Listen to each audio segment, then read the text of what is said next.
beautiful day God has made. Well, thank you very much for coming and being a part of this first session. Some of you recognize the name Simon Sinek, who's a significant author and a TED Talks guy. And one of the best books that I've ever read is his book called Start With Why. So much of life is what, when, who, where. And then we occasionally get around to why. And yet, why is the significant factor. Because without why, there's really no reason for the who, the what, the when, or the where. Amen? So, why are we here? Well, first of all, I'm blessed by the fact you came. You've all influenced my life in some way, shape, or form. And we're all who we are because of those who have influenced us. Some of you have influenced my sons in profound ways, for which my wife and I are incredibly grateful. So you're in the room because you've been a part of our lives, my life. But you're also in the room because in December, I went to a conference, and I can't encourage enough, I'll touch on this maybe a little bit later too, to get away doesn't just get you more information. For me, over the years, it's gotten me a time to sit, and the sitting forces me to think. And I'm listening, but all of a sudden, ideas come. Ideas that would not come to me if I was at home. So I was at a conference for 3 days in Phoenix in December. And at about the same time, I've been doing this consulting and coaching business for 4 years now. I had a vision to start it when I was transitioning out as head of school. I do it basically to help people. We'll talk more about that.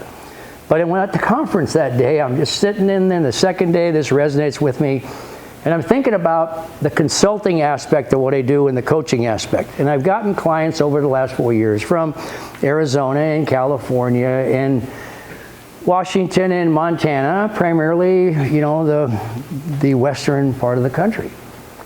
But I'm thinking, okay, locally, how can I help people?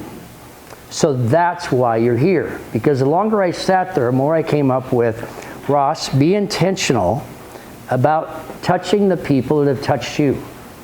So this is really a way for me to give back. To give back because of what I've gained from you.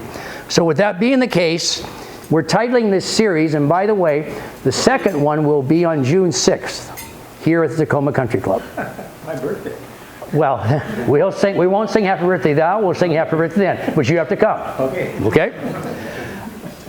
We titled it Lessons in Leadership, and there's so much that goes into leadership, and I've been blessed to have learned so much in the leadership world from others and from just being a part of the arena.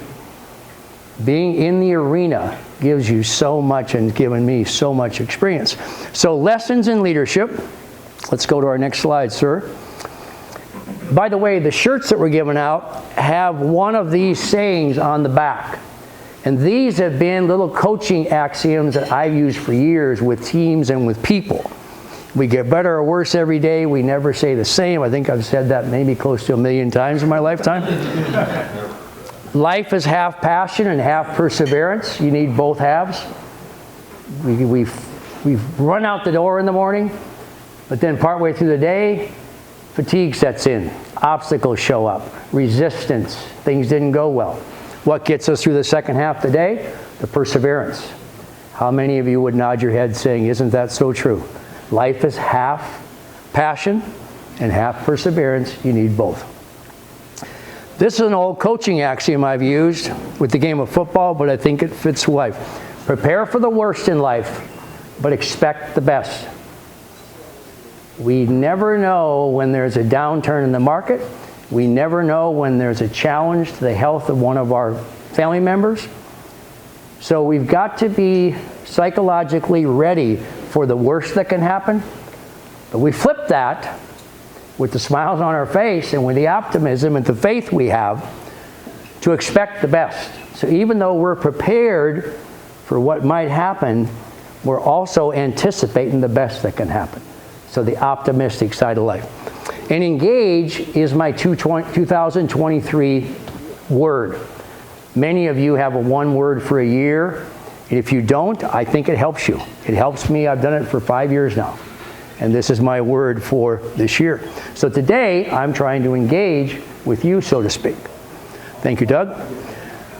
I heard this line from Joyce Meyer in Phoenix about a month ago. Joyce Meyer speaks all over the world. But for the first 40 years of her life, she didn't speak to anybody, with the exception of a small circle of people. Now you turn your TV on, and she's on every faith broadcast several times a week. But she shared this line. She said, why am I up here? She's 82 years old, by the way. She says, I am qualified because I have lots of experience. And part of what she spun that day at the church we were at was her first 40 years of life and her abuse as a child. I can relate a little bit to that, because if you look at the far left, I was raised in the home of an alcoholic father, a father that I came to love, but at the same time, a father that made life challenging for the first 25 years of my life. Part of my experience is as a teacher and a head football coach and an assistant football coach at the university level. I'll refer to the head job at UPS in a little while. Became a head of a school, was elected to the Metropolitan Park Board for 8 years. I currently am the executive director of our Life Christian Foundation. We raise money for endowment.